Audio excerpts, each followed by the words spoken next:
Hey guys, I just wanted to do a little preamble, sort of a public service announcement, because I was hearing a lot about folks sometimes running into stores that didn't know about like what the deal is with Hondo Ohnaka. So I reached out to AMG and I wanted to put this up front so that people who don't listen to the whole episode can still get the good stuff, so to speak. So I'm just going to quote AMG getting back to me on this. For the Hondo Ohnaka promotion, it is part of Hobby Next. This is the promotional program run by Asmodee. For game stores to be a part of it, they need to reach out to their Asmodee Rep where they can get their allocation for the mini. Their Asmodee Rep will have the information. If they're on the Asmodee Retailer Newsletter, there were a few communications sent out, end quote. So I'll also put that in the show notes so that people can sort of copy it and reverbalize it to their game stores or email it to their game stores, whatever. Just trying to make sure that everybody can get their Hondo if they're trying to get it. Okay, with that, feel free to listen to or not listen to the nonsense of the following show where Brian Baer, the winner of GenCon, was our guest. Enjoy.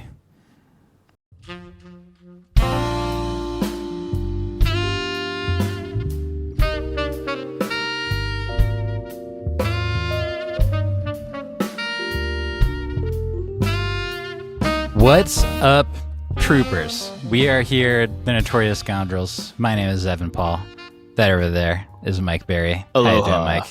I'm good. You know, never mind. I was gonna make the same joke I made off cast, but I decided against that. I think that's for the best.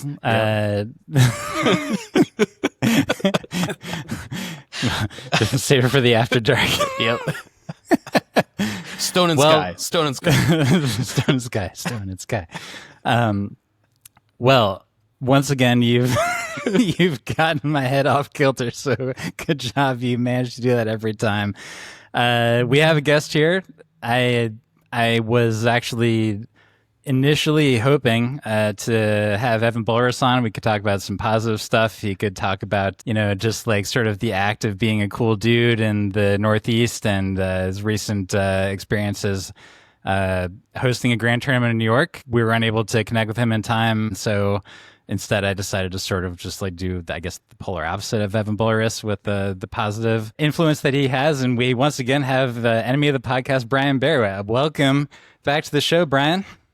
Hi, guys.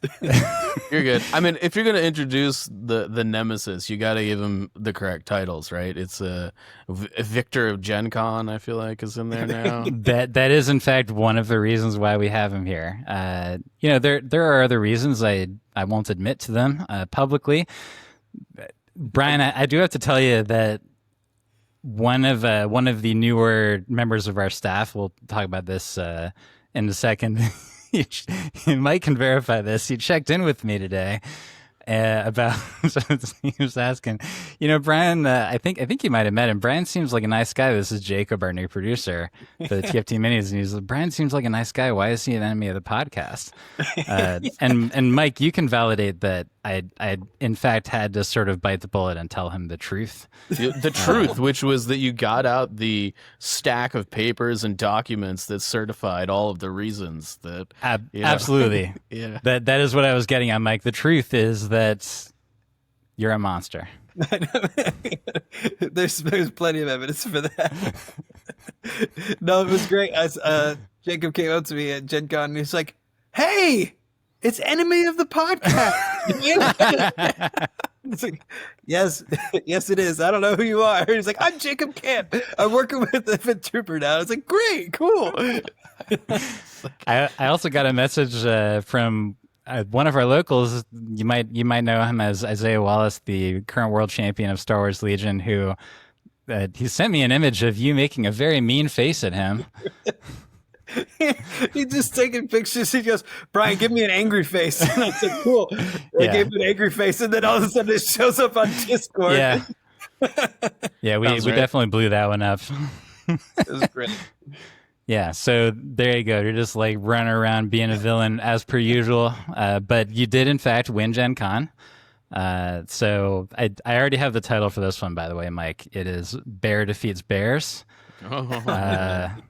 It's like too easy. We'll talk about that one in a little bit. Yeah, I guess Brian, I should be a good host. How you doing, man? I'm doing good. Doing good. Had a lot of fun at Gen Con.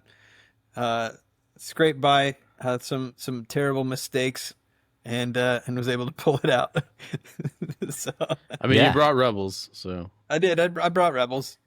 Along with every single other person, and he won, which we'll talk about in a second. It was definitely one of the more hilarious faction breakdowns day to day. But before we get to that, we have a couple of housekeeping-ish things.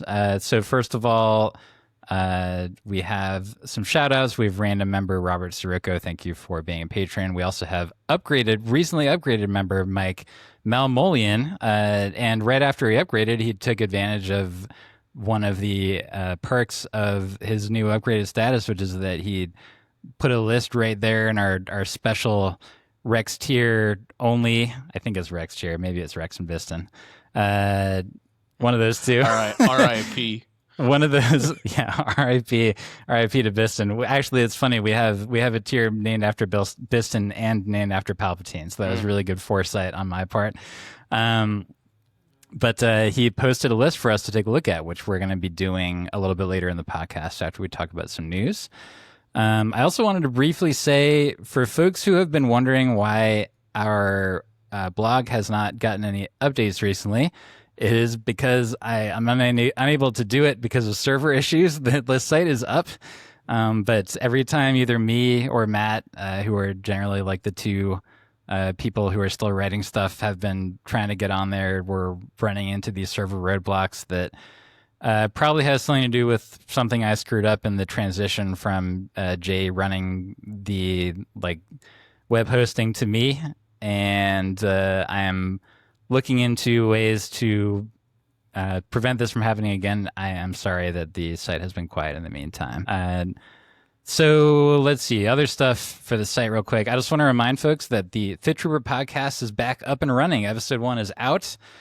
So please check that out. They do have their own feed. We released sort of the preamble episode 0 on the Notorious Scoundrels feed just to let people know, but they have their own feed. They're their own podcast. And listen, Mike, I am not only just sort of accepting, but counting on the fact that they will start to get to the point where they're getting more views than us. And that's okay. Never. It's not okay with Mike. It's okay with me. Never ever. They're doing great, and I'm super stoked about that. We have some other stuff that is in development, and then just a reminder, we have these TFT minis that we are getting out at a rate of twice a week, and want to just thank Jacob again. He's really doing really great production work on that. And the idea of those is to have stuff that is evergreen. And that, again, this was Mike's idea, so I really appreciate you bringing that to the fore. And so that way, there's all this tactics talk that at least in this podcast past and in other podcasts that they get sort of lodged in with whatever episode they're doing, where they might also be talking about more current events.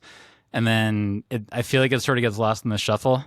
And so what we're trying to do is to make that more longitudinal stuff in the minis form, so that on Scoundrels, we'll focus a little bit more on news, meta, list discussion, and then TFT, just sort of the overall stuff. And, we can keep unit guides, tactics, and stuff like that in the minis, and then we can have a nice little network going. Yeah, I'd like people to think about them more as building blocks. In that, when I feel like a lot of times we'll be in a strategy discussion on the podcast with, say, Brian, right? And we're talking about Rebels or whatever, and we're like, Rebels are really good at breakthrough, and we don't have 20 minutes to tell you why that is. Yeah, why right, is that right exactly, now, right? Yeah. And so the idea behind these minis is that you can be okay, you can go to the breakthrough mini and kind of understand what you need to be doing to play that objective, and therefore you can kind of come to some conclusions as to why Rebels were part of the conversation that we were having centered around that. And so the idea is you can kind of put all these little building blocks together, and it's kind of like a directory, I guess, for that sort of thing. It just happened yesterday, actually. There was a commenter who was asking about range bands, and I think we had discussed it a little bit on one of the Scoundrels episodes, and I was able to point him to the range bands episode we did. Yeah. Before it was like, go to Notorious Scoundrels episode 72 hour one. Right. Hopefully that's the right place, because we didn't bookmark it. Hopefully it'll like be an episode where we talked about cover, but it was like the old style cover, and where I talked about cohesion and the old style of cohesion, because even that's changed a little bit. Brian, you seen any of those minis? Yeah. Even though you already know everything, but like you're still deigning to watch our little minis. Yeah, no, the minis are great. Thanks, man. Yeah, no, it's an idea that I think is going to take off. We had some aspirations to do that at Winter Moon, and we haven't taken it off as much as we'd like. And you guys are doing it. It's awesome. Was rude of me to not mention Winter Moon. Apologize for that. It's not rude of you at all. Well, when you have guests on the pod and that they have their own thing, it's good to mention that. I think I was equally rude with Richard Lavery when he was on, so I do spread the rudeness around just so that people know. But like please check out Winter Moon, especially like in the context of their, at least on the state side, aside from occasional, like, at LVO, Imperial Goldfish was streaming that, but as far as I know, aside from that, it's really just David sort of trekking around. He was at Lone Star Open this last weekend. He was at Iron Weld a couple weekends before, and so he's doing the work, and we really appreciate that. I don't think it's not likely anything that TFT is ever going to try and get into, is like doing the traveling streaming thing. And so we're very happy that David is doing that and keeping it up. And then you guys have a great podcast and video as well. So please do consider checking that out. I'm a little annoyed. I'm a little annoyed that you said that you also treated Richard Lavery the same as me. If I'm going to be the enemy of the podcast, I should be treated the worst of everyone. We can arrange that. Yeah, we can be a little bit meaner.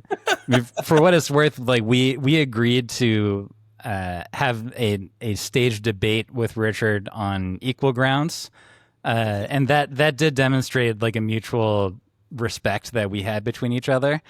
Believe me, Brian, if this makes you feel better, I know better than to ask you to engage with you on anything on equal grounds, because it's against your philosophy of always having the higher ground, and being in a position to dominate people and make them cry. And so I just don't bother with it.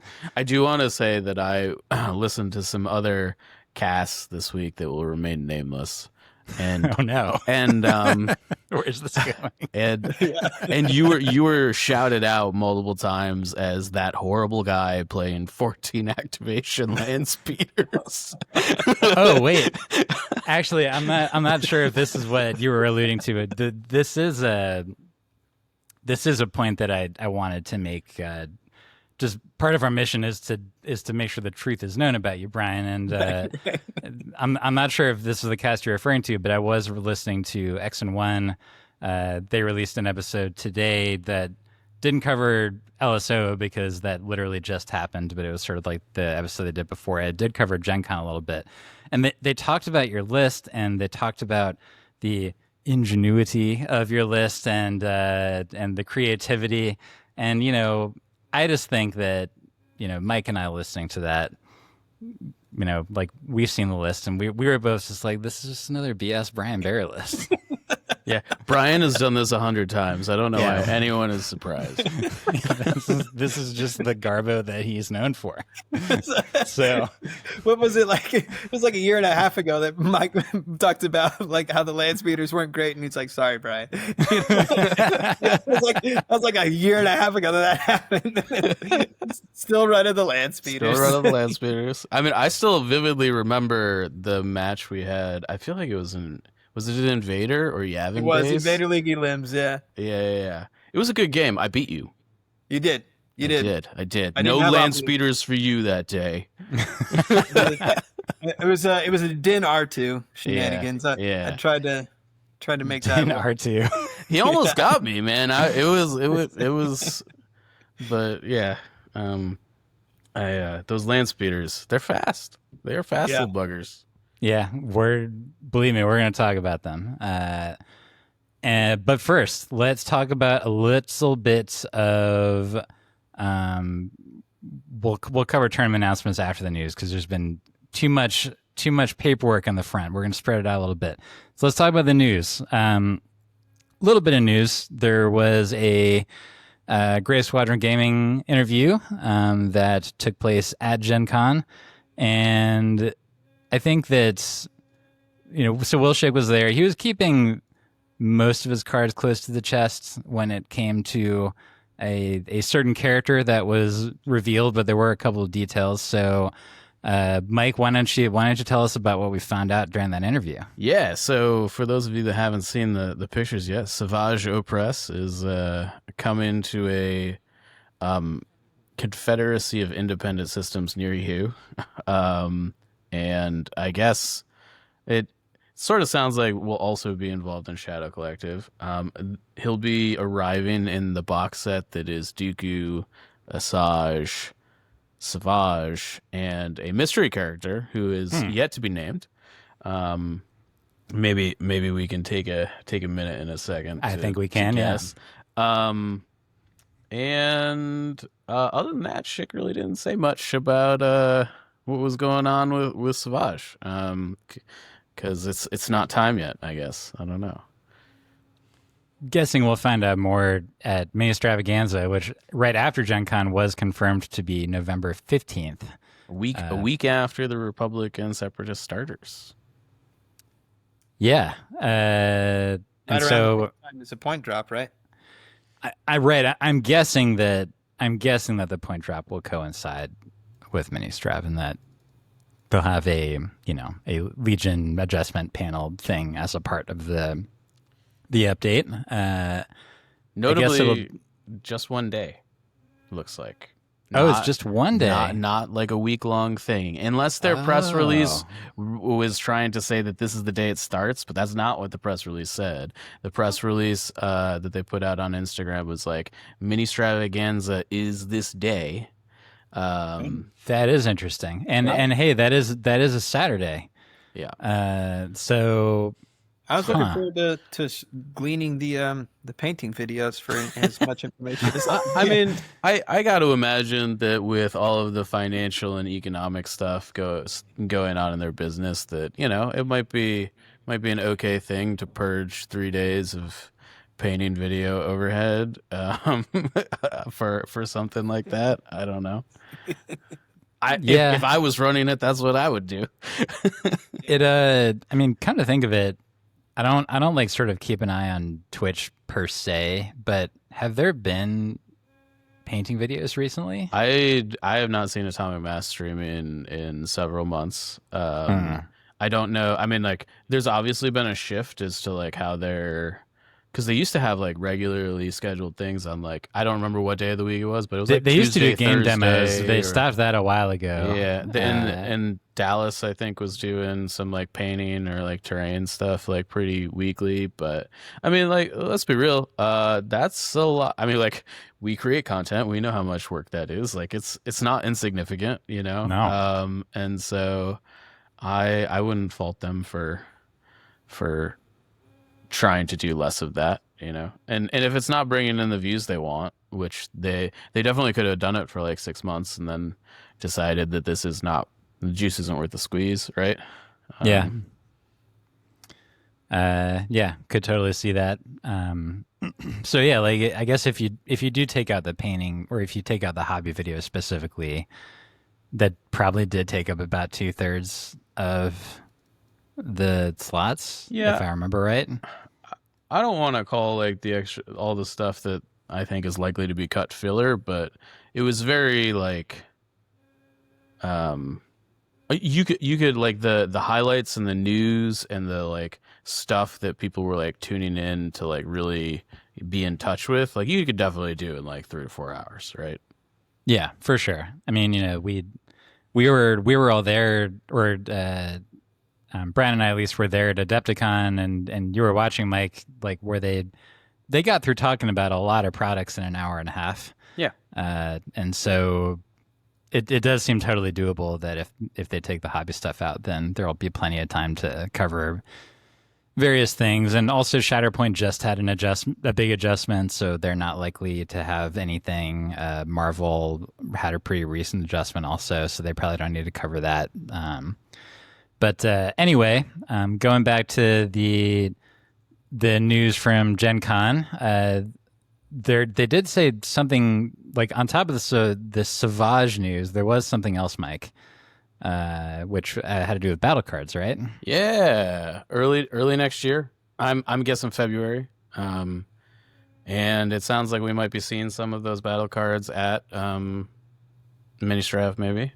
And we'll see. We don't really know much about them at the moment, but I mean, hey, that's really only 6 months away, February at this point, right? Yeah. So like, we could be seeing new battle cards would be a dramatic shift for the meta and stuff. And I think that there is also like repercussions there for, if we get new battle cards a month and a half before Worlds, that's gonna be wild. It'd be so exciting. Yeah, Brian's over here rubbing his little greedy mitts together. Yeah, right now Brian is thinking about, will I be able to get my battle deck to a sort of like original Blizzard Force level of exploitation once these are released, to the point where literally if I get red player, I'm going to make my opponent cry. Embrace the chaos. That's right.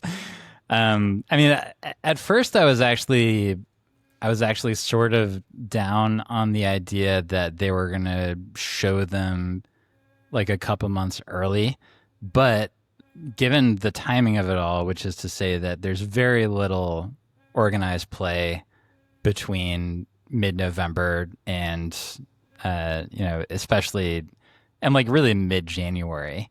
Now that LBO's moved for sure, yeah. Exactly, yeah. I mean, there's basically 2 months of maybe a few locals here and there, but the bigger organized play is not really picking up, and so in that context, for those few OP events that do happen, will be in the old system, and people can adjust to that fine. But it actually would give a little bit more of a cushion for people to plan ahead if they want to go to something like Adepticon, is that they can, be getting practice in on game nights with the new objectives and get a feel for it. And that is much better than I believe what happened with MCP this year is that the objectives came out like 2 weeks before Adepticon. Oh man. So that was kind of crazy.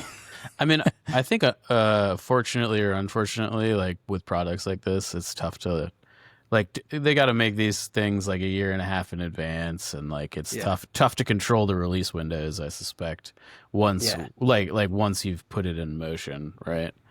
Yeah, when they get there, they get there regardless of what's happening in the competitive scene. Right, and Big Papa Asmodee is like, hell, it came off the boat. Ship it to the stores, please. For sure. But I mean, I will say that even that being said, that mid-January would, especially if you have warning ahead of time, like that would be actually a pretty good time to drop a new set. And I think it's good from the standpoint of us sort of probably reaching the limits of tiredness with the current objective set. Granted, the current objectives probably are not going to go away, but they'll be added to. And I think sort of based on connecting the dots of what they've said before is that a rotation system would start like the year after. So we're talking January 2020 or February 2027, if you can believe it, would be the point at which they might be like rotating some out. And maybe they would rotate out like 3 of the old ones and 3 of the newer ones and, add these other newer ones or whatever. Like we'll have to see. But that is definitely something to look forward to. It's also the reason why Mike and I we did this bolus of minis recording, and we were like, well, we better get all of the battle cards done now so that we don't like release battle card stuff right when the new ones are coming out. At least get that out of the way. So going back to Savage, though, Brian, I have a question for you. Yeah. Is Savage Opress the dumbest name in the history of Star Wars? Yes or no? Let's see.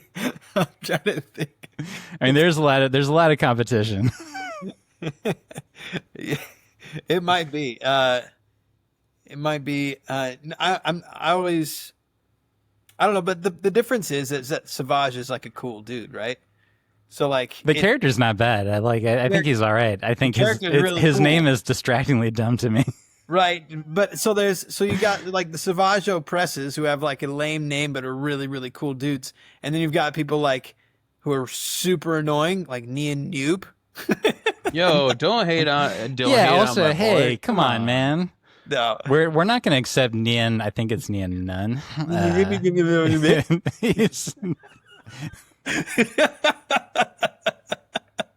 This is what he does to his opponents across the table. Some of my best friends are Celestins. I can't stand the guy. I can't stand the way that the Celestins look. I can't stand I feel like Jar Jar's more palatable than that dude. so yes.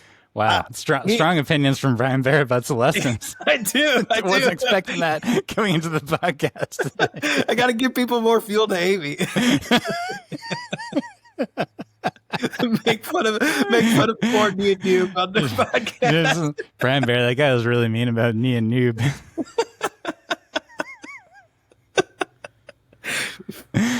Yeah.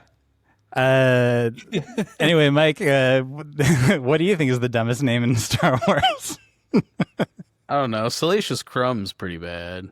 I mean, that's bad. I feel like that's bad in a good way. That's bad in a like this is just stupid, man. Salacious Crumb. All right. What about Porkins? Oh yeah, Porkins.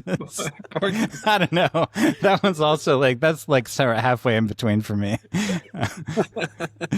I love that. I mean, I don't know if you guys are aware that there was, at least in the prior expanded universe, there was this like in canon explanation about why Porkins crashed. Because if you remember, like, he's not actually actively being shot at when he crashes. No. And I think the explanation was that he like turned the gravity diffusers up too high because he like didn't like all the G-forces. So it was basically that he was being a big old lazy bones. So because he couldn't feel the gravity of flying around, he just crashed the ship into the Death Star. It's like he was reclining too much. he set the car on autopilot and just crashed into a tree. Autopilot in a trench that's like this big. Yeah. I'll be fine.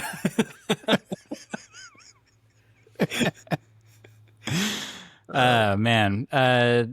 Yeah, I just think that the name Savage Opress is the most like that is to me what exemplifies the Dave Filoni problem, at least as far as I see it.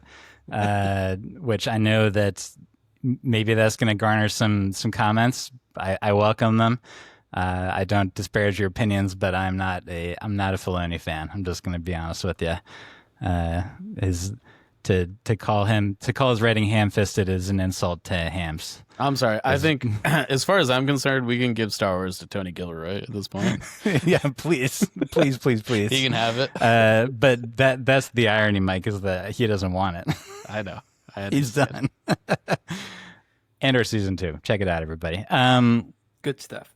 So let's get back to Legion. Let's talk about the fourth character. I'm just going to say up front, also listening to X and 1, is they actually gave the best explanation that I'd heard so far about why, at least I've been swayed to the idea that the fourth character is in fact Django, who we've been waiting on for for forever and a day, which is the fact that like Count Dooku is in the pack, and then Savage and Asajj are in the pack, and both of those were like sort of partners of Count Dooku in one way or another. Like those two were apprentices, and then Jango was like a close working mercenary. So basically, it's Dooku and his dudes is what the pack would amount to, and then that way it'd be a thematic tie-in. Do you guys think it's going to be anybody else?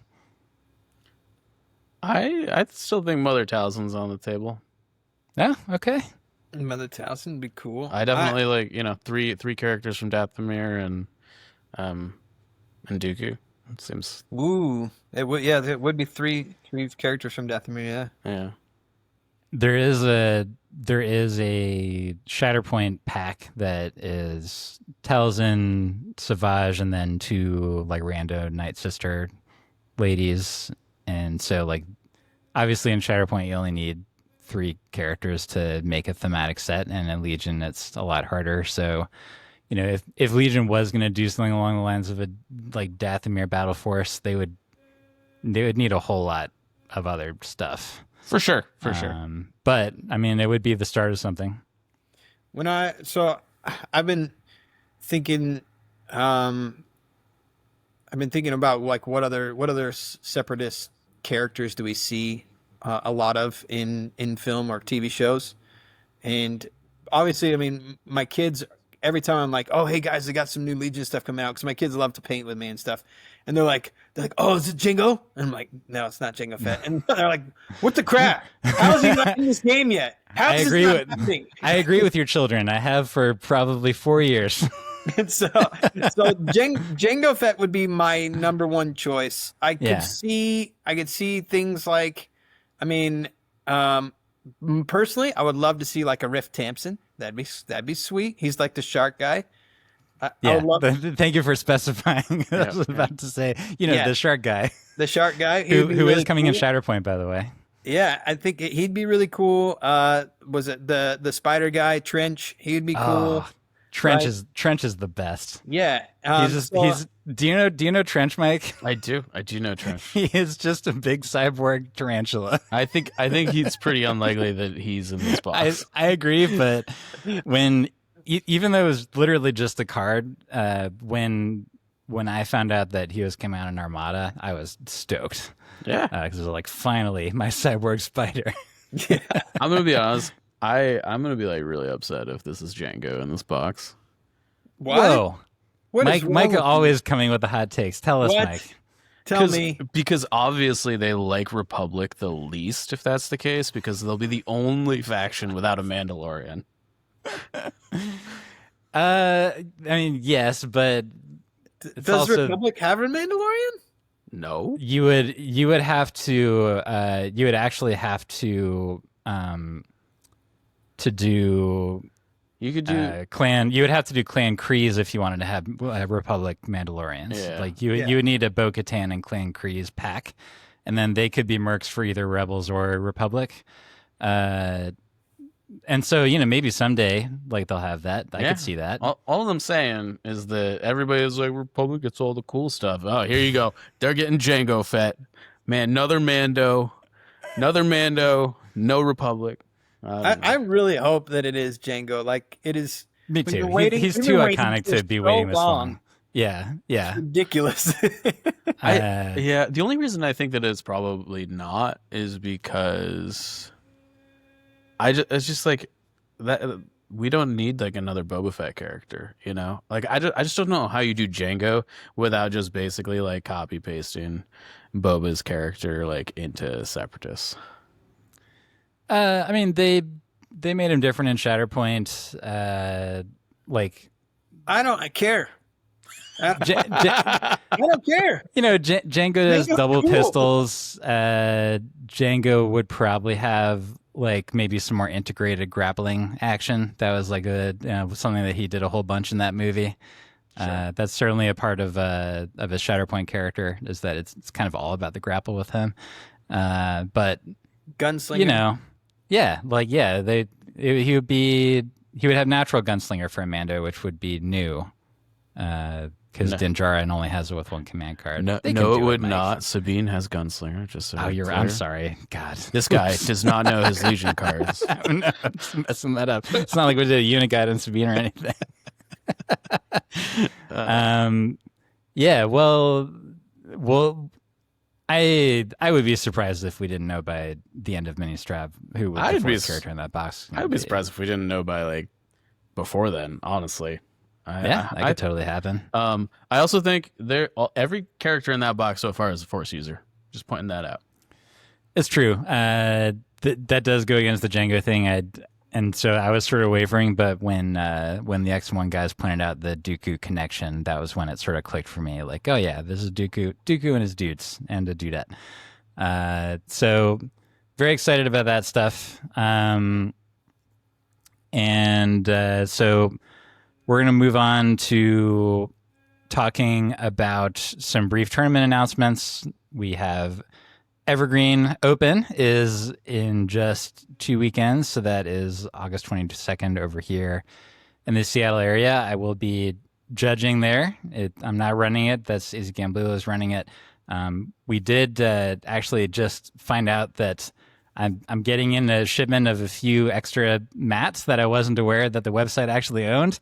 And they're showing up in my door in a couple days. So shout out to Jay and Game Toppers for making me aware of the fact that there were just TFT mats that were sitting around. And I'm going to toss a few of those in as prizes for people who are going to all 3 of the AMG events. And it's at Dragonflight GameCon. It's a small convention, but it's very well run, and it costs the same as like going to any GT. And so if you're in the Seattle area at all, or the Portland area, and you are wavering on whether you should go, let me just tell you should go. After that, Nova, that's in your neck of the woods, Mike. Tell us about Nova. Yeah. That's August 27th. August 27th to the 31st. I am technically the reigning Nova Open champion, so come. Yeah, you want to come at the champ. Come at me, bro. And, it's downtown DC. Hopefully it'll be fun. Just remember, you can park wherever and just take the subway, and so don't stress too much about staying close. I specifically remember, Mike, you saying one time that you don't go to tournaments to have fun. You're right.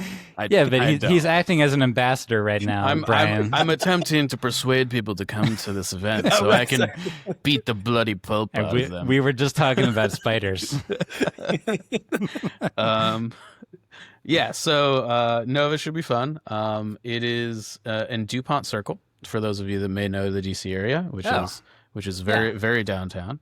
And definitely try and Uber. Don't try and park there if you can help it, because parking is very limited. But the venue is great. We generally have a very kind of isolated spot in the room. It's not too loud. It's kind of like over in our own little corner. Tables are generally pretty good. And come hang out with the Nova crew. All right, absolutely. We got 2 more. They're international guys. We are listened to internationally, and we really do appreciate the non-U.S. folks who listen to us. I was reached out to by a couple of them. So we're going to start with the Warsaw Grand Tournament in nearby to all of us, Warsaw, Poland. That is going to be October 10th and through October 12th. So it's sort of the culmination of the Galaxy on Fire series that has been ongoing. Like Mike and I have covered this, I think, a couple of times now, that they just have big old tournaments in Poland, and they have like a really great ongoing community. I was reached out to by Aledzki Pavel, and so I really appreciate you doing that. Big ups to all of the Poland peeps who listen to us. Thank you very much. We appreciate it. And the good thing about Europe is that you can just take Ryanair from wherever and get there for like a hundo, or you could take a train for maybe even less than that. It's not something we can quite do in the United States, which I'm a little bit jealous of. But they have a really skilled, a really big community. So if you wanted to really put yourself to the test, I feel like Warsaw would be a really great place to do it. So please do consider checking that out. We will have the links to all of these in the show notes. And last but not least, this was sent to me by Timbo. We all know Timbo. He was kind enough to send out an invite about a GT that is literally on the opposite side of Canada from where he actually lives, which is sort of in the Canadian Midwest. But this is the Saint Laurent Open in Montreal. That's October 18th through 19th. And if nothing else, we've certainly seen that the Quebecois Legion crowd is a fierce one. Having made a big splash at Adepticon and also at Ironwelds, including Nikolai Bakaya being the winner of that and also top 4 at Adepticon. So again, just like with the Warsaw GT, whether you're Canadian or American or whatever, that is a place that I can guarantee the competition will be really strong. And so if that's the sort of thing that you're looking for, then you should go there. But even if you are worried about how strong the competition is, they're also very just like nice, pleasant people, and they're a whole lot of fun. You will have a good time, I guarantee it. So please do consider checking that one out. Well, they're ballers up there, man. They're for real. I heard whispers from Timbo that Canada's seriously looking at getting teams together for they need to send a WTC or WTC. Yeah. Timbo, it sounds like Timbo's ready to rock that boat. So I mean, they're certainly good enough up there to come and make a big splash. So their contingent is more than strong enough to be able to make a splash at WTC. Certainly would rocket directly over the most recent Team C that went to WTC. That being my team, of course. Self-denigrating a little bit, but well, if we could get them to stop playing Fluttercrafts, Well, I didn't bring those, Michael. I was responsible, and I brought Aqua Dooku because somebody else was playing Gar. Otherwise, I probably would have. Yep. Which would have been irresponsible. So we're going to talk about GenCon in a second, but we're first actually going to start off with a list review. And so I've sent this to you a little bit ago, gentlemen. This is a list from Malmolian, who recently upgraded his membership. We will be showing it here on the screen. So that way, but for the podcast listeners, I'll quickly recount what is in the list so that it is, there's no regular commanders. We'll get to that in a second, but we have Sabine and Din. So Sabine has Strike Team Leader, Grappling Line, Prepared Supplies, Darksaber. Din has the Flamethrower, Jetpack, Beskar Spear, and Grogu. We have 3 Rebel Troopers with no heavies. One of them does have an R5 Astromech. We have a Fleet Trooper with a Scattergun and an extra Fleet Trooper, 2 Naked Sleeper Cells. We got to be specific here. It's a Mando Resistance with Ursa Wren. So not Clan Wren, but a standard Mando Resistance with Ursa Wren. Situational Awareness, Combat Shields, Jetpack Rockets, 1 Laser ATRT and 1 Flamer ATRT, which was a correction that Malmolian did send to me. Just like sort of know that ahead of time that he's going into this with 1 and 1. And then to finish it all off, we have 1 AA5 with Shriv, a Medic, the Quad Laser, and some Door Gunners to round it all out. Command card wise, we have Explosions, This Is the Way, Hand Thing, Push, Assault, Legacy of Mandalore.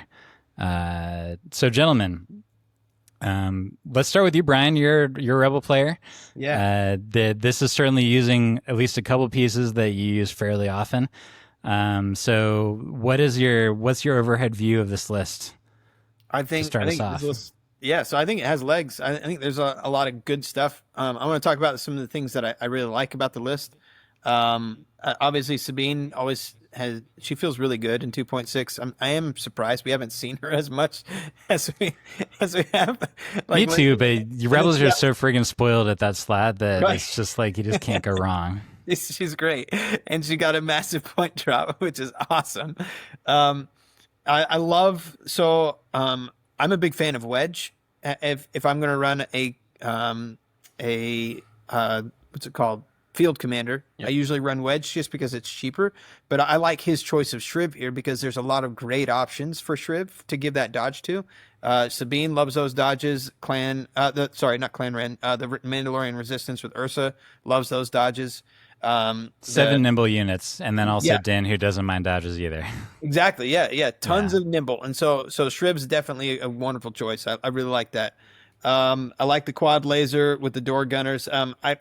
To be honest, I've played the door gunners, and I was not super hyped on them at first, just on paper. I was like, I just don't think the door gunners are just going to do enough damage with a non-surging attack from the bus. Right. But to be honest, like when I played it, I loved double tapping because the bus can always shoot the same target twice. Yeah. And you're consistently going to get, you're not going to consistently do damage, but you are going to consistently get 2 suppression on a unit. Exactly. Which is great. Yeah. And so I like that.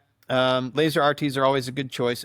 And I'm a flamer fanboy. So, we'll get to that. So Flamer's a fantastic choice right now. The fleets are good. And I would guess that he's probably putting either the fleets or I would guess he puts the fleets in the bus. Yeah, so let me actually recount a little bit of his strategy because he did reach out to me, which we appreciate. And for people who are posting on the on like the little discussion page that we have for list reviews on the podcast, we'll always reach out. We'll reach back out when people reach out to us about these things. And he said that his general strategy is to probably put fleets in the bus, and then just like sort of get out there pretty early with the sleepers, mandos, and fleets, and Sabine to sort of follow them, given that she's a strike team leader also, is probably going to be staying close to the mandos. And then for Din to be sort of the lone wolf as needed to sort of like get to other parts. And then, the bus is just like kind of shooting and healing. So generally sort of something close to probably what you'd expect when you see this list. But yeah, he did say that the fleets are right now planned to be in the bus, but that he's certainly open to other options. So, Mike, what option 2? Yeah, exactly. Mike, what thoughts do you have about the list? Yeah, I mean, I think it's generally pretty good. I would echo basically everything Brian said. I think there are, I don't know if we want to talk about like adjustments and stuff just yet, or but I think we can weave them in. I mean, I think that all of this is an open discussion, of course, and obviously Malmolian will be able to take and leave whatever he wants, and so hopefully the stuff we say will be helpful. But yeah, I mean, what was something that you sort of were seeing as a potential adjustment? I think the biggest thing for me is that the order control in this list feels a little bit. I was tough. worried about the same thing. Yeah. I think it's clear to me that push and assault are in this list as opposed to like Sabine or Din specific 2 and 3 pips. Correct. Probably for that reason. But I think it's actually kind of awkward because Din can't be ordered by either of those cards. And because the commander is a field commander, you can't actually put Underworld in here to allow Correct. yourself to issue orders to Din. So I kind of would. I mean, there's a couple empty training slots on Din. I would love to see a Seize the Initiative in there. Or I mean, like, I with how much this list I think probably wants orders on Din, I would. It's pricey, but I wouldn't mind seeing like Seize and HQ uplink. I don't know. If you didn't want to get rid of like anything on Sabine for a Seize there too, right? Like, so you're kind of like mainlining Sabine with commands, and then Din is either popping Seize or HQ. I would see one adjustment that you potentially could make in order to easily get Seize in there, which is that you could change the Mando combat shields to prepared supplies, which will give you 5 points, and then you can just toss a Seize on Mando that way. It's something that, like, if it's on a turn where for whatever reason Mando Resistance wouldn't have a dodge, it would allow you to use Strike Team Leader to give them an aim.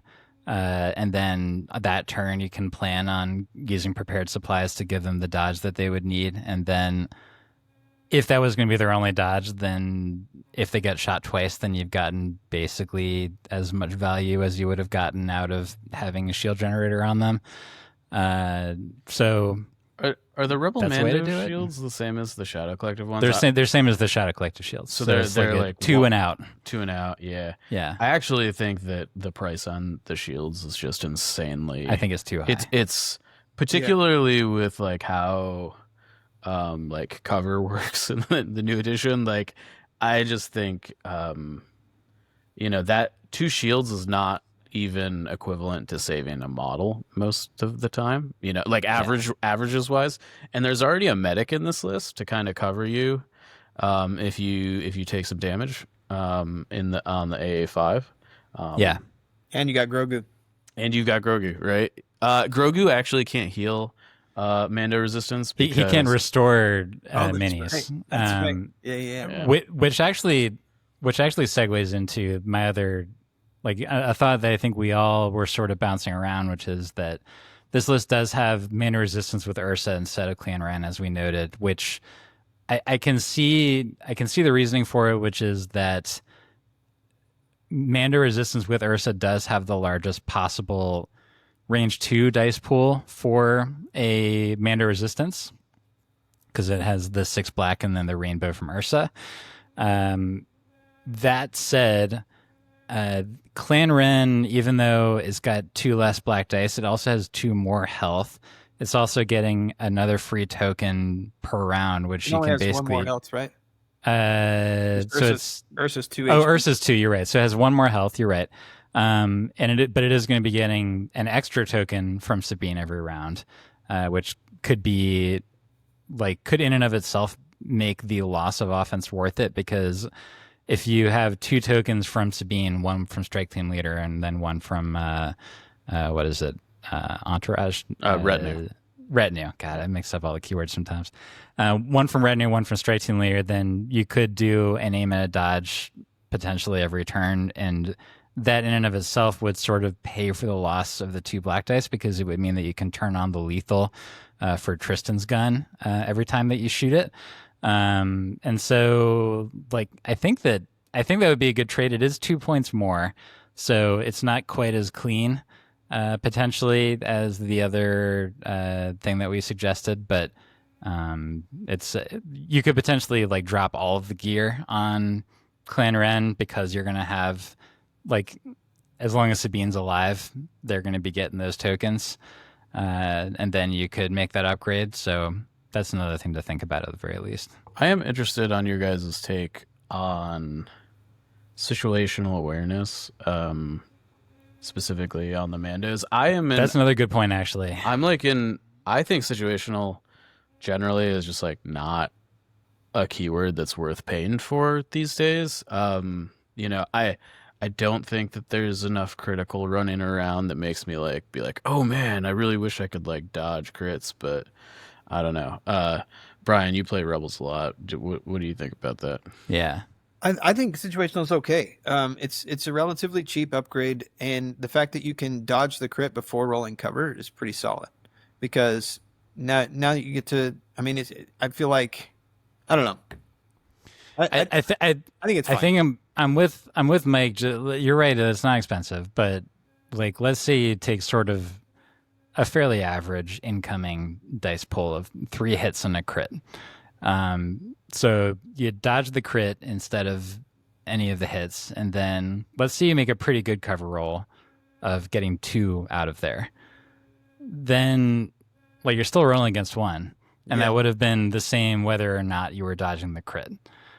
I guess. So what I will say, I guess, is that I do think that situational gets a lot better in the case that you're holding your shield specifically for the crits. Like that I guess I could see. So you could just but yeah, I personally, so the small adjustments that I would make, because I like the theme of the list, and wouldn't want to mess with that too much, right? Yeah. I really like. I would definitely put C's on Din. I would get rid of the shields on the resistance, and I would put C's on Din, and I'd actually give Din hack comms as well. Okay, I like that. Yeah. And then I like hack comms a lot, actually. I didn't think about that one, but that's a really good call. Is hack comms a May? Oh, right, independent. I think it is.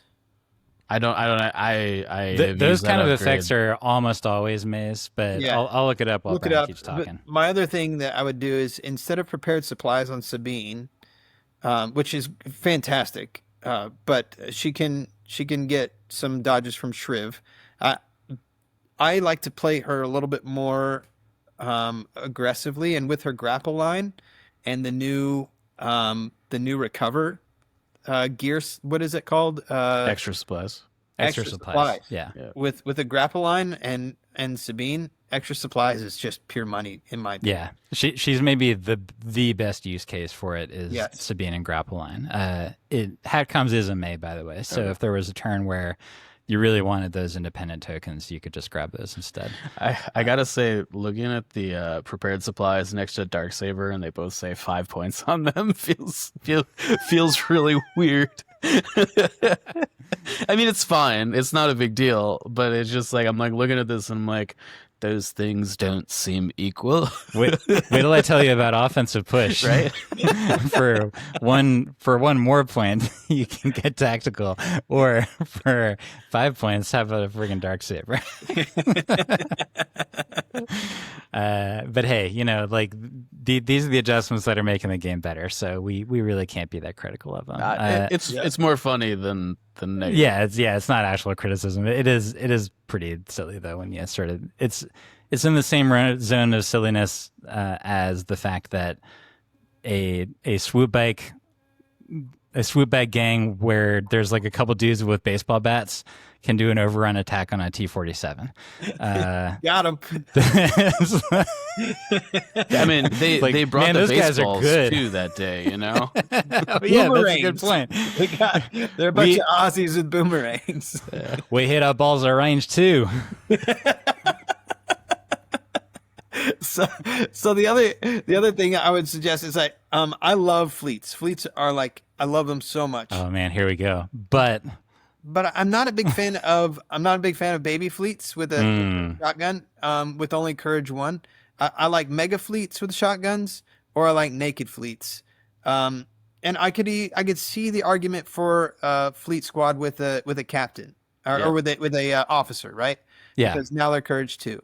Right. These fleets are 69 points. I would straight up trade these fleets for another Flamer RT. I had the exact same thought. So 69. I sign on to this, and the added advantage of that is that it will make your order pile a little bit. It's not necessarily like cleaner; it's more even. And I would say that it does put you in a spot where, like, it's true that those fleets will often be a nice thing to pull out when you pull their core, but once the fleets have activated, you're probably actually going to be a little bit upset the more that you're pulling core tokens out if you want to actually get stuff done with the units that are likely to do damage. Yeah. And being that you don't have improvised orders, which is just like that is just a risk that the list takes because of the nature of it without having anybody with an actual command slot. Having that third support token in there would make it more likely that you can get an RT when you really want to, because I feel like I've seen it a dozen times by now of there being this race to pull the Flamer RT and activate it and get to flame something before it just like goes up in a burst of flames and becomes a pile of cinders, especially the Rebel one. Because like that thing can, like, if that thing's on 2 health and there is a big squad right in front of it, to where you're like, I don't even need 2 actions. I just need to flame them one more time. There is this sort of like nervous energy of like, can I get the RT out in time? And in order to make that a little bit more on your side as the Rebel player, having that extra token would definitely help. One thing I like about this is, so naked sleeper cells, in love with them, because they don't feel like they have to be tied to a POI. Sure. which you felt like they had to before. And now you can throw them out on wings and be like, yeah, do what you want to do, boys. I'll hide you for 2 rounds. I don't care. Yep. I'm going to pop when I want to pop you out. And if you're shooting at my RT that's going to flame your dudes, great. That means you're not shooting at my sleeper cells. Mike, are you listening to Brian over here? He's like, my poor sleepers with their 5-point astromechs that were tied to the POIs all the time. I mean, they're so hard. I don't think he was wrong. Like the astromech value from like getting like, you know, somewhere between 1 and 3 dodge tokens depending on the turn, like was not insignificant, you know. And if you're gonna pay the moolah for the astromech, like you might as well do the thing, right? Yeah. And I do think that there is an insane advantage to a unit like Sleeper Cell hanging out on the wings. I mean, it's like it's one of the reasons that like arcs are so good, kind of coming around the outside edges and stuff, you know. Yeah, absolutely. And now that sleepers don't have to be on top of the PO, I mean, I guess it is weird how you, I guess, proposed that, because they are more expensive. They are technically more vulnerable than they were without the astromech, and they are more expensive. And so like it's not like you couldn't have used them like this before. I feel like it's one of those things like where they're like, you know what, we're gonna take standby sharing away from clones, and we're like, fine, we're just gonna use aim tokens. And they were like, you know what, this is just better. You know, that's kind of how it feels a little bit. I'm glad they took infinite sharing away. I'm glad they took turn 0 tokens away. I'm glad they nerfed my astromech into the ground. Now I can play these things the way they were meant to be played. Now I actually have to learn how to play the game. The best part is that you don't care anymore. You're just like, yeah, do whatever you want. Yeah, I mean, hey, we're going to get to it in just a second. For those who are concerned that the points hike to sleeper cells was a little bit much, like I think that they're fine where they ended up. Before we get there, though, I do think one of the things I thought you were going to say about fleets here, Brian, was I really would like to see multiple copies of the fleets. I'm not a huge fan of like the one of fleet, I think. Just because, like I said, I feel like that's a unit that you kind of want redundancy in that role. Yeah. I mean, what do you think about just replacing those? Like maybe leave one rebel trooper, but then replace the other 2 with fleets. Like, what do you think, Brian? I'd replace all of them with fleets. Yeah. All of them, okay. Yeah. There you go. If you have the fleets, Malmolian, I should mention that, because not everybody has the luxury of having a billion fleets like old Brian Baer over here. There are fewer things that bring me joy than having a fleet double move, heal a token or a wound off my flamer RT, or take a damage token off of it and still charge a unit. Like that action economy of that turn is a move, heal, charge. It just feels so great. Seems good. It feels so good. Seems pretty good. Yeah, so hey, Malmolian, I hope you thought that was helpful. But let's take that observation and just move directly into it to start talking about GenCon. So, Brian, you won the whole thing, as we mentioned. I do want to set the stage just a tiny bit with the heat situation. So they ended up they did a top 16 cut, is that right, or was it top 8 for the last day? Top 8 for each day. Top 8 for each day. Okay. Yes. And wait, didn't they adjust that because like one day had a lot more players than the other? Didn't they like that was last year? That was last year. Okay. We don't talk about the before times. Okay, all right, all good. So I pointed out a little bit earlier that in Heat 1, this was the faction breakdown: 1 Shadow Collective, 3 Guard, 3 Sis, 4 Empire, 13 Rebels. Just the clown car of Rebels that day. Were you Heat 1, Brian? I was Heat 1, yes. Yeah. So how many Rebel players did you play that day? On Heat 1? No, I played 3. Sorry. We played 3 games. I played 2 Rebel players. Okay. Both, so it wasn't both Rebels brothers all day. from Long Island, New York. My condolences to those of you who had to play Brian Baer. And then day 2, fewer players, but that was 2 Gar, bring out the rear again, 3 Rebels, 3 Empire this time, and 6 CIS. So somebody lost the memo when it came to faction balance between the 2 heats, but what we ended up at was a 16 that, because the Rebels were all beating up on each other, is that we, quote, only had 5 of them in the top 16. And then we had only 1 Gar and also 1 Shadow Collective. We had 6 CIS, and then we had 3 Empire to round it out. And so I guess, like, Brian, let's hear about your list. Like, we'll show it up on here, but yeah, why don't you tell us about what you took there and what sort of adjustments you made from Adepticon, because there are a lot of similarities between the 2 of them. Yeah. So, Luke's my jam. Luke's, like, he's my favorite, right? And actually, there's another bud coming, Mike. Halfway through the tournament, I was just like, I just want force push. I wish I was force pushing. So if you don't want to run force push, then you got to just load your list up with as much dice as you can, and that's what I did. And so you sure did. So I ran 14-act double land speeder with that double tap with their ion gun and their rocket launcher. They both had HQs and strike and fades. I was talking with Endless today with Dave and Minor Tom, and I realized that the entire tournament, guys, I was rolling for the range 4 shot on my land speeders. I was rolling 4 whites, 2 blacks, and a red, and it's supposed to be 3 whites, 3 blacks, and a red. Yeah, you were rolling 1 black dice too few. I was so you were playing with a small handicap then. The entire time I was just like, how do these things do damage without an aim? Because I have to, like, I have to move and I have to shoot and then recover, or move, shoot, strike and fade, recover, right? And so you don't get the aims. And I was just like, my land speeders are like doing 0 damage. What is happening? This is not what happened at Adepticon. I was so confused.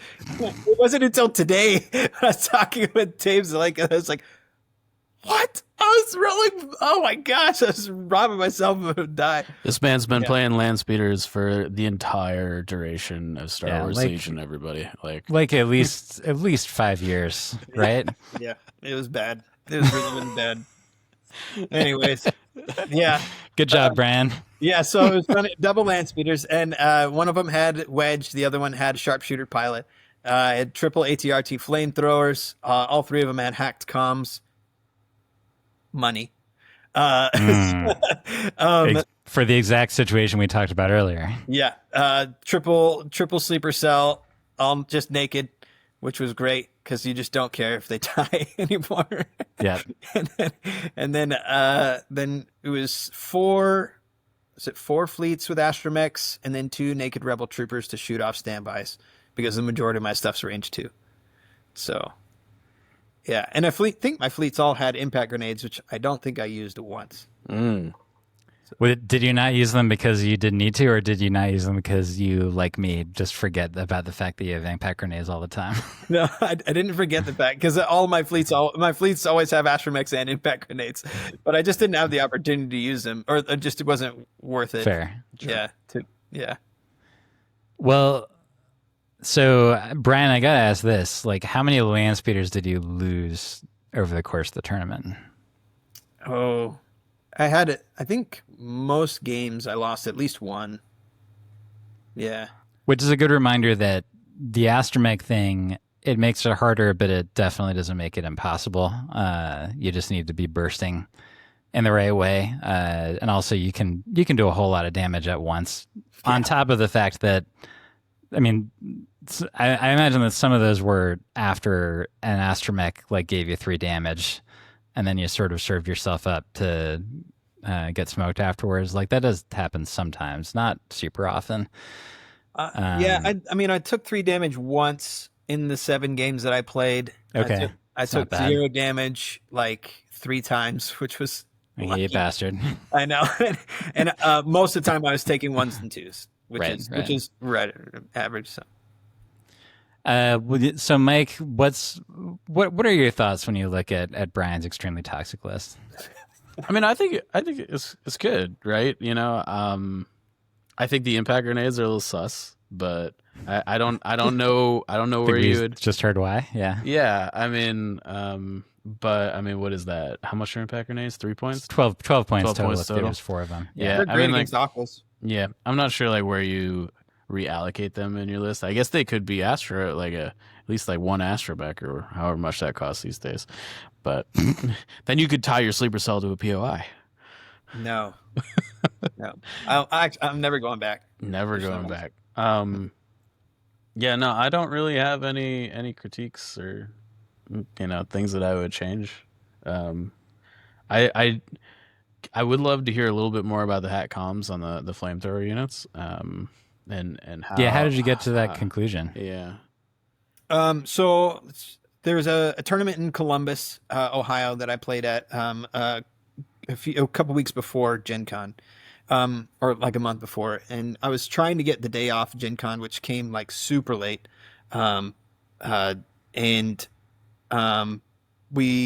played there, and all 3 of my games at Columbus were there was at least 1 super squad that I played against. It's like, man, like these guys. And I was playing a double battle bus rebel with Op Luke with clairvoyance, and instead of into the fray, he had tenacity. He was just like aimed up, killing everything, Luke, which was really fun.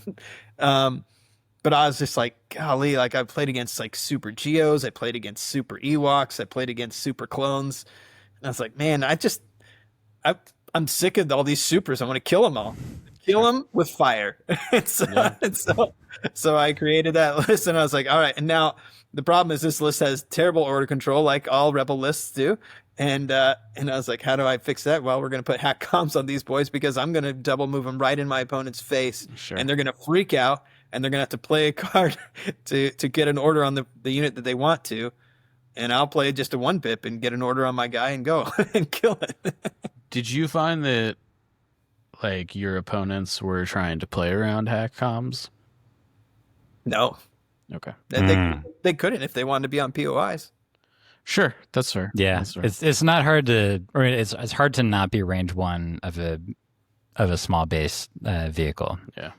And I would play the RTs really conservatively round 1. I'd either like triple move them behind a big building to where they're safe, or I'd play them super far back to where they had to double move round 2 to get onto a POI. And then I would do that, and like I'd be like, okay, so it's a bummer I pulled it early. Oh well. Sure. I mean, at the end of the day, they're like 70 points, or I guess they're probably a little bit more expensive than that now, but they're pretty cheap. You've got like 6 to 8 like 70-ish point units just kind of like swimming around in there. They're like, yeah, if I die, it's okay. There's 13 more of us, right? Right. Some of us shoot and they twice. Each throw way too much dice. Yeah. There's no linchpin in terms of like if you lost this unit, you're in real trouble, right? Like with your Adepticon list, if Obluk went down for some reason, you would be in significant trouble. Yeah. But with this list, sometimes you lose a land speeder, but you have all this other stuff going on with a lot of dice.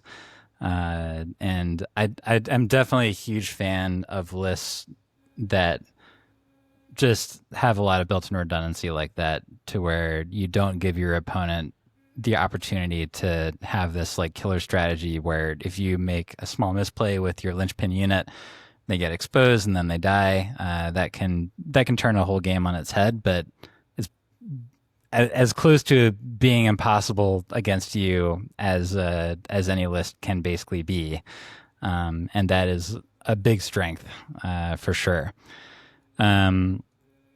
Yeah, and is what you said about Supers is a good reminder that folks may look at who you played in the finals and like the fact that it was Matt Evans playing an Ewok list, and I think people could make the assumption that you were like teching against Ewoks, but that's not strictly true. You're teching against the concept, A, the concept of super squads in general, B, the idea that the most potent lists right now are either running like big supers or they're running. Whoa! Most potent lists right now are running let me super finish. squads? Let me finish, Mike. All right. A lot of them are either running supers or that their core makeup is a bunch of white saves, and so like that is sort of like a bunch of masked white saves in the form of rebels and the various CIS core. The B2s are probably like the weakest use case for flamers out of like anything out there, but they're actually not as common as one might sort of think that they would be in the current environment. And so that's if that's sort of like the only time when using the flamer isn't going to feel super great, then you're doing pretty well. Yeah. So, I mean, it's obviously especially good against Ewoks because they're not getting low profile. They are rolling, the pure t-shirt saves, and there are many of them. And so it's like super great. But, I mean, it's actually good against a whole variety of things. So, to those out there who think that Ryan was just like making a local meta call because he knew that like one person was going to be running Ewoks, like that is not what was going on. I think that running flamers makes sense in any context right now. I agree. It definitely was a local meta call though. Like it was because I played against Matt's Ewoks multiple times. I played against Trent's list. I knew Trent was running a bunch of Geonosians. Super Geos, with the scout from the crabs. Right. Go last and just nuke something at the end of the round. Weston Thebabin was doing the exact same thing. I played it against him in Columbus. And then I also Ahsoka in a super squad with a shotgun as a prop. Yeah, there you go. They are a problem. I should have said it wasn't like strict anti-Ewok tech. Is like no, it wasn't. It made sense in the context of these various lists that you just named that a flamer is good against all of those things. Exactly.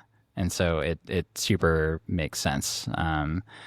It does make me think a little bit more, Mike, about should Republic lists be putting more ATRT flamers in there?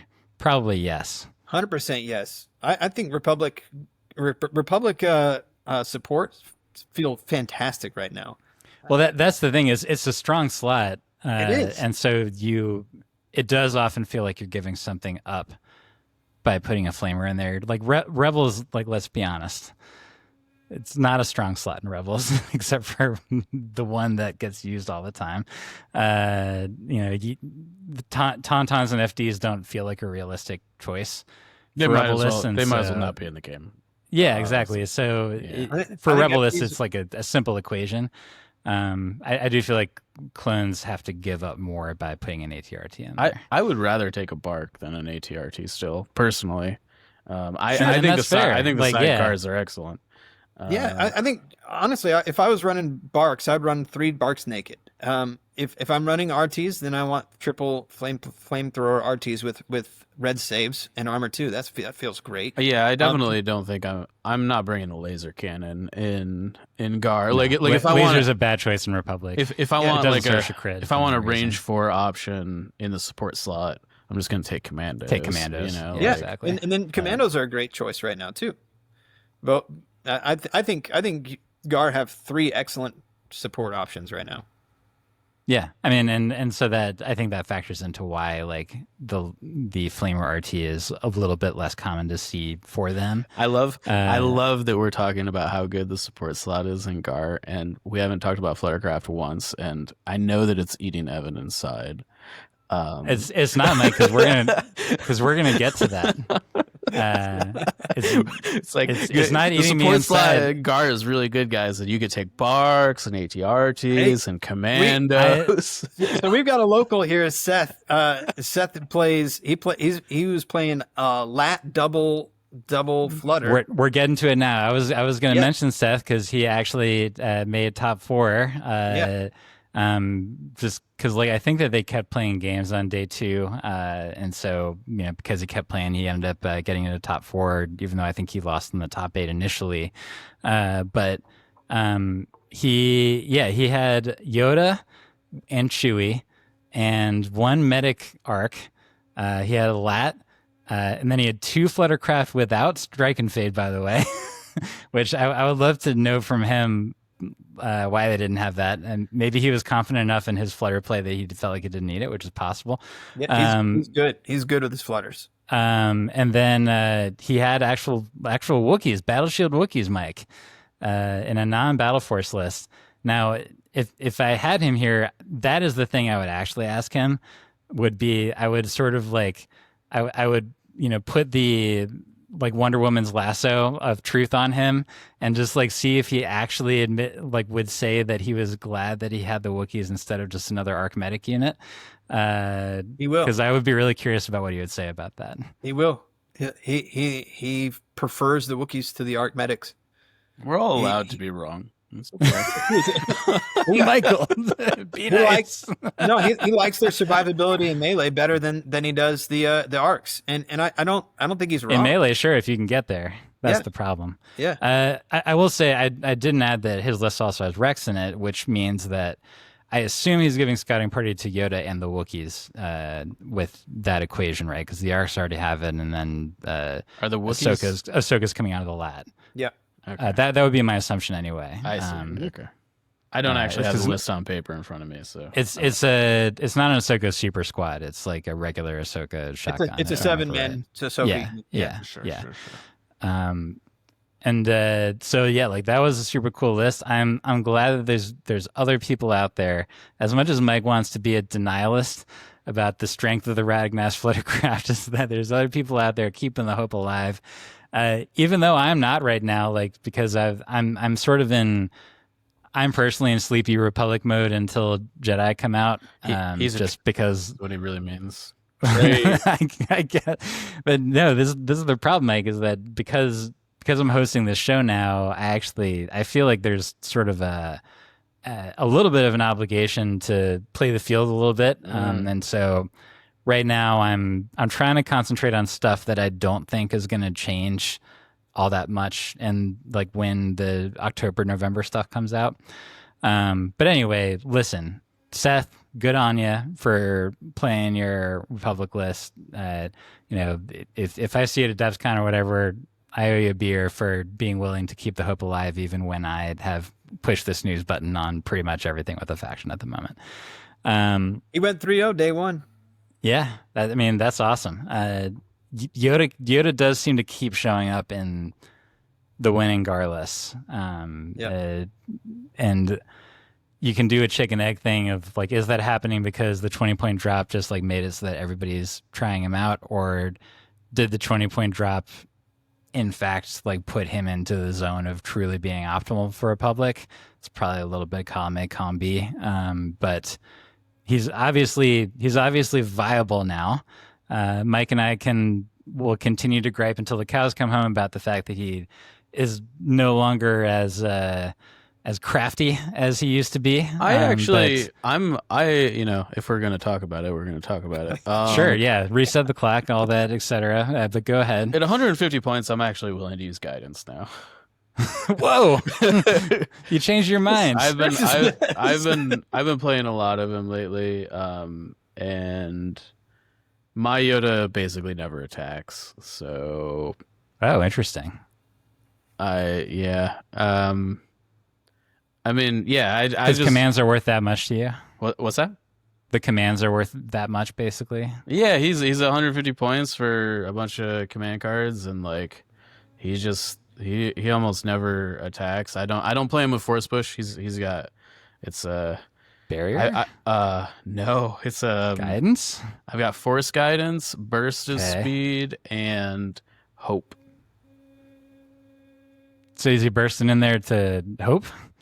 Well, he's got burst in the. That's something cool. Honestly, I've used okay. You will right.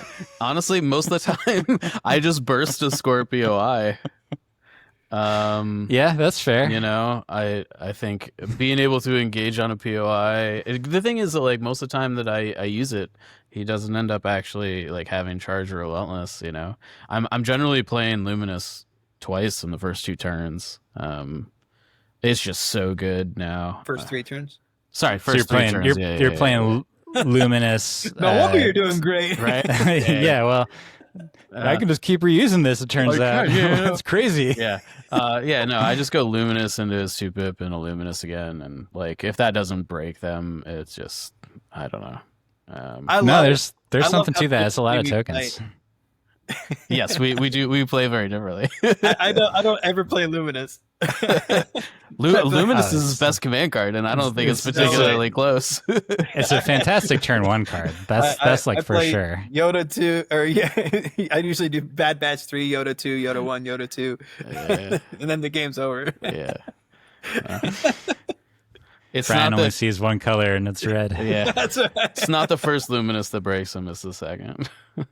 Yeah, that's true. It's how I feel about it. Mike's trying to sort of like prep his soul for when Marksman come out, and he's just like loading up on those Luminous to shoot at 1 billion miles away. Yeah. Although on turn 3, that again, that's the part where I'm wondering about the Marksman. But well, on turn 3, with triple commandos, you still top of turn 5 aim tokens is just still very strong. Yeah, that's true. That's true. It's tough to beat that. Yeah. But yeah. So Brian, I guess tell us a little bit about the final against Matt, where you did face off against Ewoks. I was told that you feel like you deserve to be punished more for something that happened earlier in the game. Yeah. So yeah. So you look at the matchup on paper and you're like, oh man, this is going to be hard for the Ewoks. But Matt's played Ewoks for a long time, and he's played against me many times with his Ewoks, and so he knows my style of play. He does really well. Yeah, he's a smart player. And to be honest, there's a puzzle at the end on turn 5 that if he had positioned himself differently, he actually wins the game. Because round 1, I left Wedge too close to his deployment, which I thought I measured it correctly, and I didn't. And Wedge gets one shot by his Ewok slingers, who are relentless. Yeah. So I play the game, which is destroy enemy base. So I play a destroy enemy base with an 870 point list, and Matt has both the bombs the whole game. Oh wow, that's crazy. the whole game. Mistakes were made. Yeah, it was awful. It was so bad. It's like, let's see, how can I lose this game? Oh, this is a way. Yeah, let's do that. Wow, so you had to commander up like a sleeper cell at the end of round 1. Yep. That's nuts. That's what we did. Oh boy. Big Yeah, well, it's impressive you were able to make it past that. So was your base destroyed? No. I'm assuming not, because you won, because that would have been really tough to get past. No, yeah, it would have been over. Yeah. Yeah. So round 5, I had to move a sleeper cell that only had 2 minis left onto my base, because he only had 1 unit that could get there. But it was a unit with a bomb, and so I'm double moved them onto my base just to keep him from securing that. Yeah, and they were able to get behind a building and contest the POI, and so there was no way that he could kill them. Sure. But what he needed to do is he needed to just be like, oh, okay, cool. That's 1 less unit you have to score the shifting, and he just needed to take that unit with the bomb and go back to a different one. Instead he took it over to the base and was hoping that he would be able to get another unit there, and it just didn't work out. And that was the game decision. Actually, it was unfortunate for him. Got a little tunnel vision on the big win as opposed to the minor victory. Exactly. Yeah. Yeah, because he was winning on points. I killed 1 million Ewoks. I've flamed and shot the crap out of 1 million Ewoks with flamethrowers and with sleeper cell. I got a couple of 20 dice flame rolls, which was great. But Yeah, that's always fun. to be honest, those Ewoks are so cheap, you can kill a million of them, and you still don't kill that many points worth of stuff. So Yeah, it can be frustrating that way, to where like you take all these minis off the board and they still have so many minis on the board, even when you have 3 flamers. But yeah, shifting priorities and destroy enemy base is probably like the most chaotic combination of objectives that's out there. I think we actually shouted that out on a recent mini that we recorded. Is like, if you really want to embrace chaos, pick shifting and enemy base, because like then you have 7 POIs, 5 of them are moving around every turn. That's cool. Well, sounds like it was an exciting match. I do want to mention like Matt's list. He was brave enough to like stray from the French standard that I would refer to it, where like, which I have not strayed from, by the way. I'm actually playing a French standard list in League as my next League list. Instead of running the 2 rebels, he just like goes all in on the Ewoks, to where in total he has 4 super squads. Now, correctly, of course, he puts 3 of them on the slingers, because that's absolutely the right thing to do, and then 1 of them on a call to arms axe skirmisher, and then he's got 1 more skirmisher unit that just has the axe and call to arms, and then the rest of them are just the standard naked skirmishers.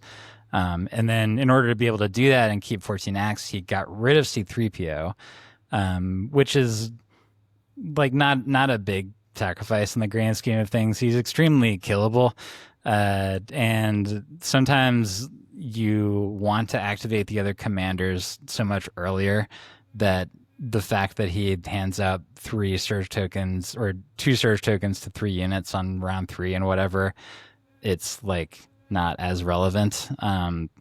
The main positive thing about him is that he's just like dirt cheap, and that with infiltrate he's pretty easy to hide for the whole game. But he's definitely like losable in order to have a more fighty list, and so definitely good on him for being willing to be a little bit creative with how to build Ewoks, and because like for me, I'm like, okay, what's the list that Zhao is playing? I'm just gonna play that one because he probably knows better. But obviously, the one that Matt was using was very fearsome. So, Brian, like, do you have any bigger takeaways about the tournament in terms of just what the field looked like, and what you think that it might say about the meta until we start getting customizables this October? Well, I could tell you. So I played against an Empire player here locally who Nate was. He usually plays clones or Empire, and he was playing Remnant. Remnant's good. Like, they're very good now, but they're one of the lists that I thought about playing in League, but I actually stayed away from it because Remnant's good now, but the fact that it's probably gonna get gooder when they get access to the customizable, because they will be able to use the customizable commander, right? Or am I wrong about that? I'm not sure if they will. Yeah, maybe they won't. I think it's already on their thing, but I can double check that real quick. Yeah, Mike, you can double check, because I know Tempest and Blizzard are going to get it, but if Remnant's not going to get it, then I may actually do that for my next League thing. I do think that it's likely that Darks are going to come down some amount of points in cost.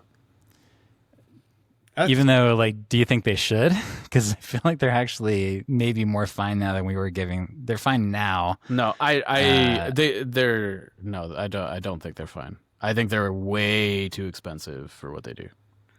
For past token BS though, Mike. I think they're way too expensive for how easy they are to kill. I think is what I want to say. Also, I'm not in the same boat there. That's fair. Yeah. The Imperial officer is in the Remnant Battle Force already, as well as the Academy trained command and control. Okay, good. Okay, yeah. So, because I do think that like being forced into Gideon is like a little bit limiting for the list. They've also got the agent on here, so they'll have an operative. Yeah. So that'll that will give it a little bit more freedom for list building, which is why I want to just like wait for that to come out for me to really play around with it. Because I have this thing where I don't want to mess with a list that is literally going to become more expansive in 2 months. I just like sort of feel like I'm avoiding dessert when I could just be like waiting to have the full run of it. But it's solid right now because like with Gideon, you can yeet the Dark Trooper wherever it needs to go, which can be really solid for certain secondary missions to get those accomplished. And then it also, like with Imperial March, now you can do the Brum Rush scouts with a Scout 3 move and then a Speed 3 move, and then blast you in the face with a T-21. That's not bad either. So yeah, it's solid. So that was what Nate had two of those scouts with the T-21s with the Imperial March. Those were solid. One thing that I was really surprised at that was super annoying was the Death Troopers with the RTCs with aims. Those were a problem. Like those were a problem for my list. I had to play so cagey against his list. And it was like it's a lot of dice. It's a lot of dice at range. A lot of very accurate dice. Yes, and they hit so hard. Like even you get. He's like, okay, 6 hits. I'm like, great. I get to take 2 off for my ATRT flamethrower, and now it's broken because I rolled 0 defense. It's like, dang it! It's just like I just had to play really carefully against that, and I was like, man, this is a good list. Like I was like dreaming up some lists of how I would tweak it to be like this could be a problem. I mean Death Troopers, when they're 10 points cheaper and throwing more dice plus having free aim tokens, it's like turns a unit that's normally like so into like a unit that's actually quite scary for sure. Yeah, because you're getting the 4 extra dice and the extra Death Trooper for 22 points. Well, it's really which is a hell of a bargain. Yeah, I mean it's really only 1 extra die over the normal option, right? Yeah, but it's for what? It's 10 points cheaper, like you said, right? For relatively equal-ish dice. Yeah. But there's a number of things that made that list very difficult to deal with. Is that I had the luxury of having land speeders go last all the time. Sure. And I couldn't do that against his list. And land speeders are squishy. Sure. Yeah. The reason why you can't do that is because if he's got the double pass. The pass token shenanigans with Dark Troopers. That's a particular vulnerability I feel like for your list, because you don't have like a power piece that just like dismantles those things by themselves, right? It feels tough round 1 with any list if you're going up against a double dark guy. Like it does. It's messed up my round 1 anytime that I've run against it. Yeah. Yeah, and the fact, like, there's one game that was like in the bag that I played against him, and then he just yeeted one of his Dark Troopers over to a different spot, and all of a sudden, like the game's now in question. Sure, it's like, right. Son of a gun! Like, dang it! It's like, gosh. I liked what the list could do. I thought it was really solid.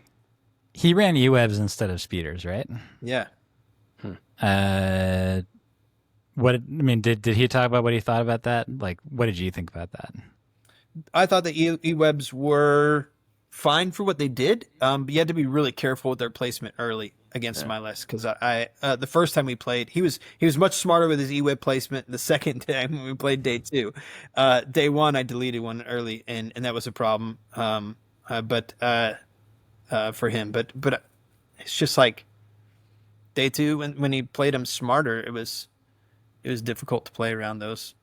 And his didn't have dug in, which is smart because, like, you know, he was never going to be ordering them anyway, realistically, and that makes them cheap, which is probably what they should be. I did experiment with the HQ uplink dug in E-Webs, and it's not worth it. Way too expensive. No. It's just not worth it. They were. Even though like one of them did win me a game by like huffing its way to a breakthrough point on the opposite side of the board, that had nothing to do with the fact that it had HQ uplink and dug in, and it was not worth it. I would have been better off with 4 speeder bikes actually in that Blizzard Force list that I was playing. I do like the dug-in HQ with FD cannon though. Yeah, two FD. It's a better argument, I think. I know that Mike was besmirching the FDs earlier, but well, they do like dug-in is a better argument on them, but FDs are still crap. I mean, like I just with all the terrain and I don't know. I'm not like when a board can just really mess you up. Like when you have to depend on the terrain being there, and for the right objective combination to help you out. That's just like still too big of a gamble for me. I don't know. I would be welcome to be corrected. I would be way higher on FDs if you can like strip the standbys off them. Like if they were like essentially a vehicle, I would be okay with that. Why would you ever have not running Echo Base? Why would you ever have a standby on an FD? I don't know. I mean, because you can't shoot anything, and it can't do anything because it doesn't see anything. But you got an order. You just wait till the end. You just cover one POI with two FDs, and then you change the math because you double suppress something at the end of a round and panic it, and now it can't do anything. Lando can guidance a standby on it, right? He can, sure. That's the thing that could happen. No. That's close as I can he's get. guidance core only. Oh, it's core. You're right. It's not trooper. It's core. It'd be a waste anyway. Why would you do that when you could move a super squad? Fair. That's fair. Yeah, and so I think just like sort of speaking generally, we'll also put a graphic up. Like we're not going to talk big about meta right now, but things I showed you guys a screenshot earlier. It does seem like things have settled out. There's been basically like 3 straight weeks where the win percentages are about equal, where CIS is still running on top worldwide at 59%, and Empire is, along with Guard, scraping like the mild bottom at 43 and 45%, which again, in the grand scheme of things, this is still a much tighter field than we had before the last rebalance. I would like to just challenge that. Isn't like 43 to 59 basically what we had before the rebalance? It was. I think it was more like 41 to 58. Okay, but so it's I would have to double check that. I mean, so that's fair. I think the thing that is like definite is that the Empire performance has picked up. It's gotten closer to average. I think that probably the unintended piece was the fact that the CIS performance has actually like gone up even higher than it was before. Well, we kind of knew that when we saw those changes. Like I looked at it and I was like, CIS is like making like a bandit from these changes. the Sunfac and Asajj going and staffs all going down, I think, especially plus the new upgrades, that mattered way more than Deca's going up a little bit, especially in the context of Aqua's not changing. I think was maybe like the Aqua's not changing for my money anyway. It was still like the biggest potential thing that they could have done that didn't happen. And so, yeah, I mean, when you say it like that, it shouldn't be surprising that they've picked up, because like they're the faction that probably for my money, they have the widest variety of lists that can be successful, which I love. I think which is great. And so my hope is that every faction can be closer to that. Exactly. Like I've mentioned before a couple of times how, like, in my opinion, right now, in terms of like the non-mercenary CIS, that there isn't really a bad choice that they can make. I am going to redact that statement slightly because I forgot about the experimental Magna Guards, which do still suck. But aside from them, I mean the EXD Magna Guards, to be specific, the core unit, like that's still not a great use of points. Yeah, but aside from them, like, still really good. But the Battle Force doesn't need to bother with them anyway, so they're just fine. And you know, I think that the game can get to a place where all of the factions are sort of like closer to each other in that regard, in terms of not having choices that seem bad. And so we'll see if the next adjustment can get us a little bit closer to that, and then at the same time maybe make Aqua's like 5 points more expensive. Yeah, I don't think that's ever actually attainable, to be honest. Oh, interesting. I I think it's like a good dream, and I think it's something that's worth working towards. But I think it's like the promised land, right? Like you're never actually gonna get there. It's just something that you're working to get to. Looking for the water. Yeah, joy comes from the journey. Yeah, absolutely, right? It's like Mad Max. They're like, we're gonna get there eventually, and it just doesn't exist. That's fair. I will say that Marvel Crisis has actually not quite been there, but there have been times when it's been very close, when there are just like a huge variety of characters, and even like the huge majority of characters that feel like they have a place in the game. And that's a game that has like 210 characters or whatever it has, whatever it's up to by now. And you're probably right that we can never truly get there, but Empire certainly got improved by a lot. They still have a little bit of space to go. Like they still have some bum units. There's even a couple in the other two factions. CIS doing pretty good right now. So I don't know. I think that they were on the right track with the changes that they made in CIS, and they were on the right track with Empire and Rebels as well. Like we're seeing Ahsoka now. We're seeing Rebel Ahsoka. I mean, we're seeing Mando Resistance more and more. So they've gone in the right direction too. So just keep doing what you're doing, in my opinion. Yeah. Anything else anybody has about GenCon or the tournament scene or anything like that? Now, Michael, before we go, I have to ask: have you loaded up? You taunted me over chat earlier when you said that if we're going to be potting with Brian, that you needed to like boot up ChatGPT so that it could tell us a random unit to talk about at the end of the cast. So, what do you got for me? Well, let's find out, I guess. Huh? Now, while Mike is doing this, Brian, you were telling me about you were giving me a fact about Dr. Pepper, that the taste actually comes from what? Blackberries? Blackberries? Well, this one does. Well, that one does. Okay, but what about regular Dr. Pepper? Like, what does that taste from? I have no idea. There are 23 flavors in regular Dr. Pepper. Yeah, but I thought Brian was going to tell us like which one of those 23 flavors really mattered. And this in my drink, it's the blackberry one because this blackberry zero sugar is delicious. So this week, great. I'm already excited.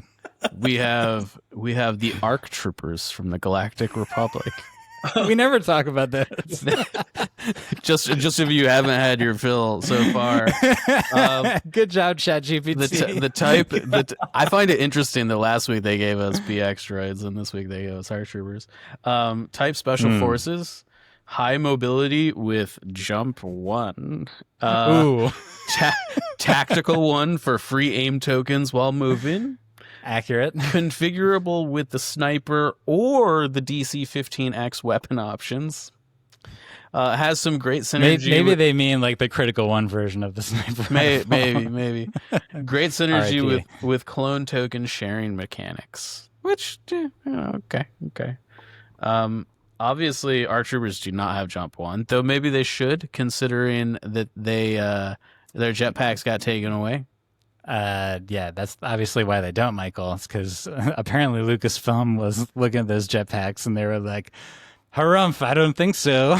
There definitely weren't a billion Clone Wars episodes where they used jetpacks. Everybody getting cool stuff, and yet again, just another case point for Republic's cool stuff being stripped away. Listen, buddy. Listen, you guys just won LSO. Okay, Nerf guard. Yeah.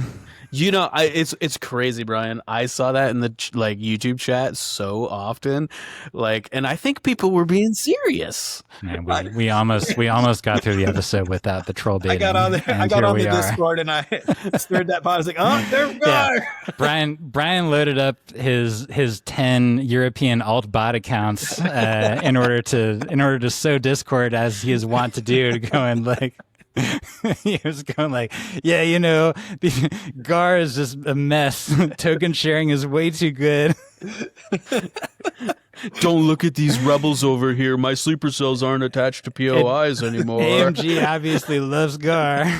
It doesn't help that I think both Schick and Pagani have talked about how much they actually do love the Republic, and I'm sort of like, as they should. Stop. Everybody should love republics, and how they work and operate, and there's something that we should strive to protect and uphold. Yeah, what do you have against the one actual democracy, right? In all of the factions. Come on. I love democracy. It was it was a troubled democracy for a while, and then it became not one. I mean, what were the rebels? It's like literally a military junta. Yeah. That's what Brian values, everybody. Yeah. I love juntas. Big fan of juntas, Brian Baer. Yeah, we can add that to your taglines. Well, is that enough discussion about, we start with arithmetics, and then we started like shifting rapidly to the forms of government represented in Star Wars Legion. Yeah, I mean, I think ARC troopers still probably there's something. They just feel very awkward and weird still. I'll take this opportunity to say that.